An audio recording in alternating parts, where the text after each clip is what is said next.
I think if I've watched Senator Trillanes' interviews, he said, yes, I admit to breaking some laws and some rules, but I will never admit to committing a crime against Gloria Arroyo or committing a crime against his administration. But coup d'etat is essentially a political crime. So in a way, you can see the side of the government where they say that in terms of the coup d'etat charge, Senator Trillanes has not really expressly admitted his guilt. He has made a qualified admission of his guilt. Which is one of the requirements for amnesty. That's the argument of the government lawyers. Yes, that is the argument of the government lawyers. And in a way, then maybe they are correct to argue that. But again, we have to go to the question of in what form does the express admission of guilt come into play? Because, again, as we see with the application form, there's a statement there, a pro forma statement, and you sign the statement.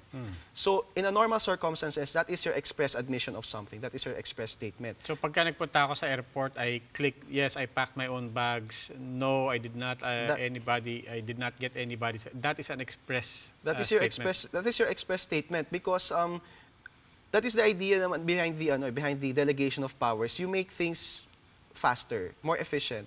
We don't require a 2-hour speech from a person basically asking for forgiveness from the entire nation. That should suffice. Now, the question, as I think has been pointed out, are the subsequent acts of Senator Trillanes right after he filed his application?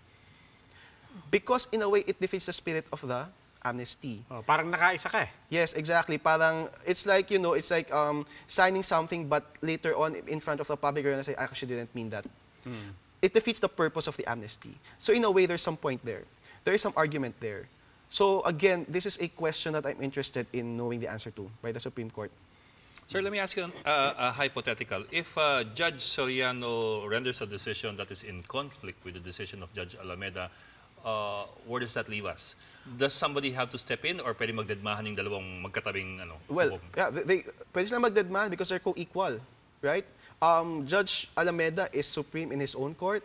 Judge Trillanes is supreme in his own court, even if they're just a few rooms away.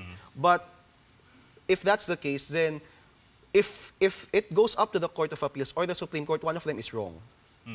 One of them will be wrong. Pwedeng dumiretso Supreme Court. Because if Can you bypass the Court of Appeals? Well, under normal circumstances, no.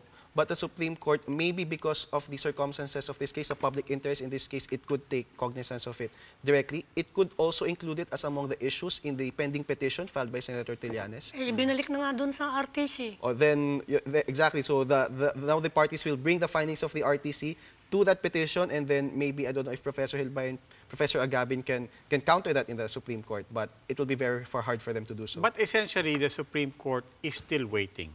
Ultimately, the Supreme Court is of the attitude that babagsak din sa atin yan, and it will still ultimately be a constitutional question. Yes, because as they said, let the trial courts try the factual issues first, then come back to us when you have settled this, and then we'll decide on the legal issues. That's the attitude, I think.